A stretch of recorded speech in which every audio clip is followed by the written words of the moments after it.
Welcome back. It's Monday, so we're getting healthy with Dr. G. Today we're going to make something really healthy and delicious. In fact, you're doing something right if your kids love eating healthy, and you're doing something exceptional when your children want to make the food themselves. And this is my 7-year-old's favorite dish to make for her own lunch.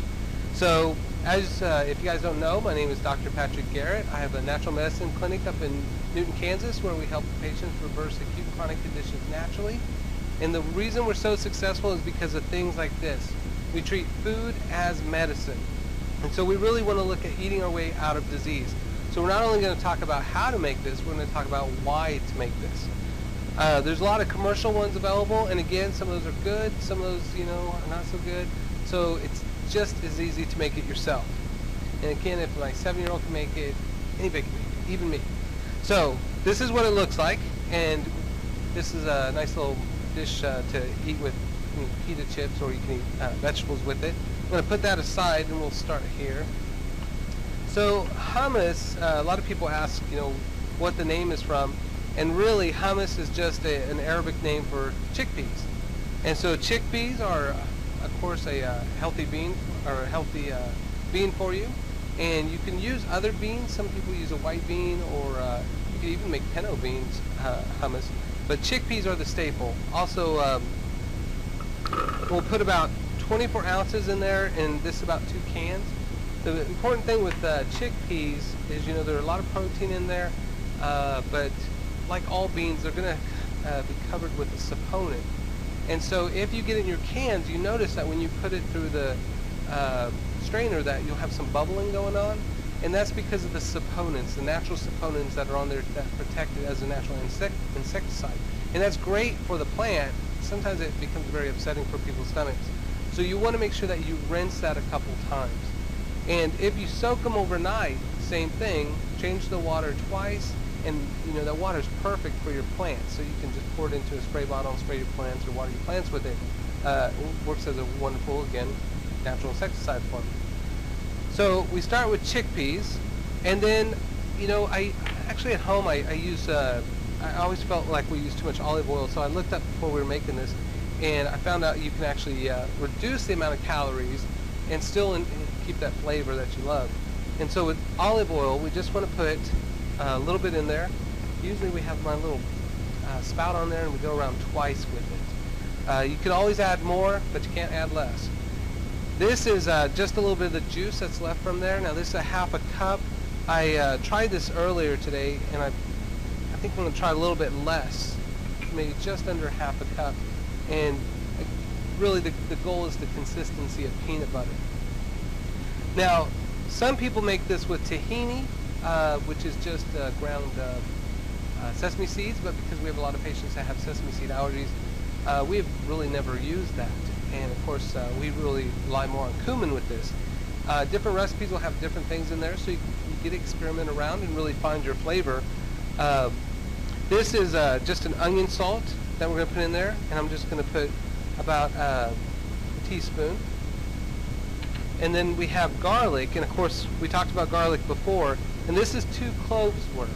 So again, we just press 2 cloves, and garlic has 100 bioactive chemicals in there that actually are antiviral, antiparasitic, antifungal.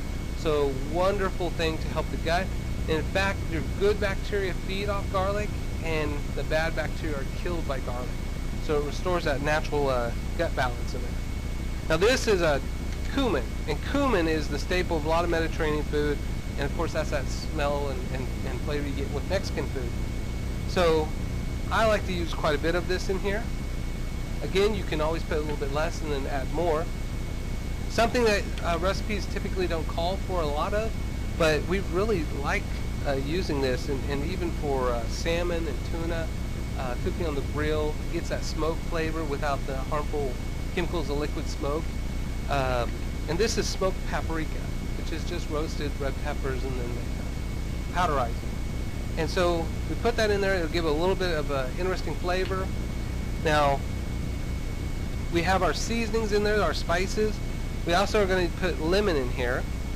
And with lemon, I always like to use the real lemon, so you can beat your lemons up, and that breaks all the cells in here, and that way you get all the juice and it's easier. And we just cut it, put it back into the napkin, and just squeeze.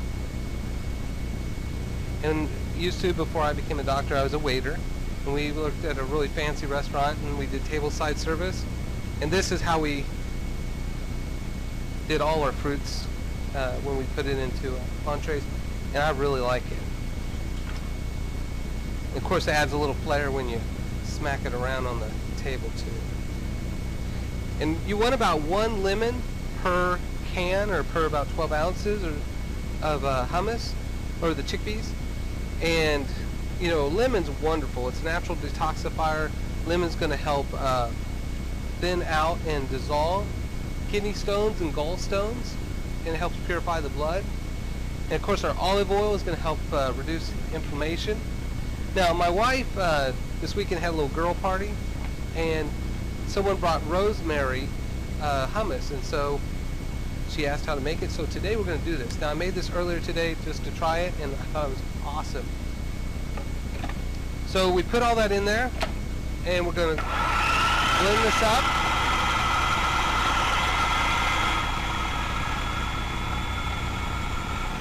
And it's always good to have hummus that you've already tried, so you know what it tastes like.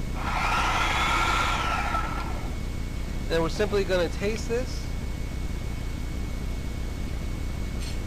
Oh, that's really good. I'm going to add a little bit more cumin. I can never get enough cumin. We'll just mix that up. And once you have the flavor that you want, that's when you add your salt and pepper. And so I had the opportunity to go to a demo cooking with Dr. Chef Larche of the Garden Grill. He does a vegan menu, and one of the things that he always says is salt is a condiment. You want to flavor your food with lots of spices, lots of herbs. Get the flavor that you want. Get that perfected, and then use the salt to enhance and bring out that flavor even more dramatically. And when you do that, wow, it's a lot better. So much of the time, Americans, we just want to salt and pepper everything, and then everything gets really boring and fast.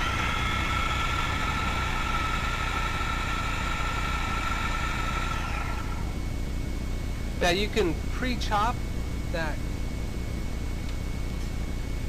Oh, that's really good. Now, we serve that up. We can use that with chips. We can use it with celery, broccoli, any kind of vegetable. It's very healthy for you and your family. A wonderful dip. And we served that this weekend at my wife's grill party, and they loved it. So we'll plate it up. Be back.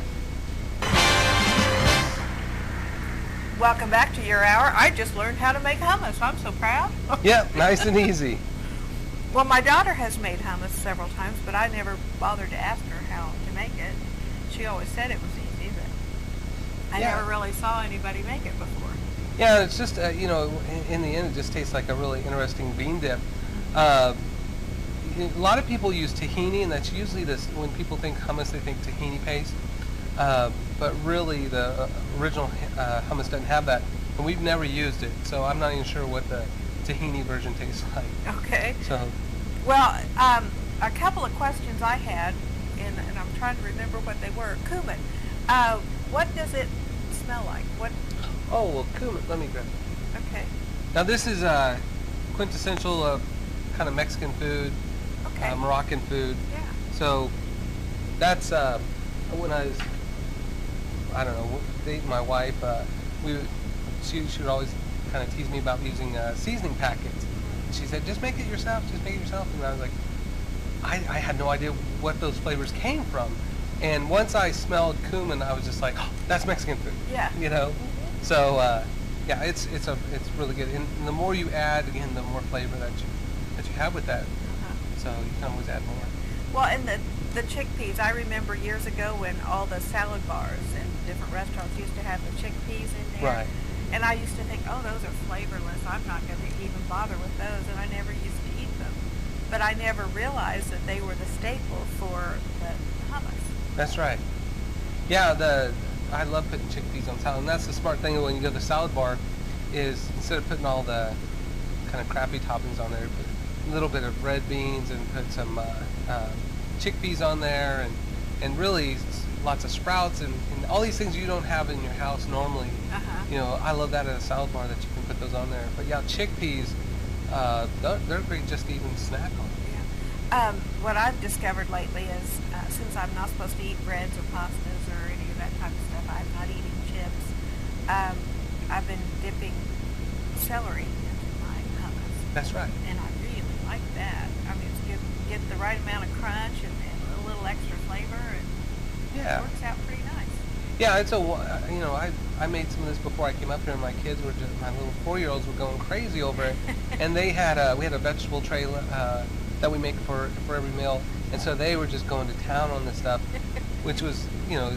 Yeah, you like to see that as a parent, don't you? Yeah, that's really good. I did have another question. I need to look over there and see if I can remind myself what my question was. Oh, the smoked paprika? Yeah, the smoked paprika. I use paprika a lot, but I've never even looked for smoked paprika. Yeah. Ooh, that smells good. Yeah, our nurse at the office, Sherry Clark, she's the one that introduced me to using this.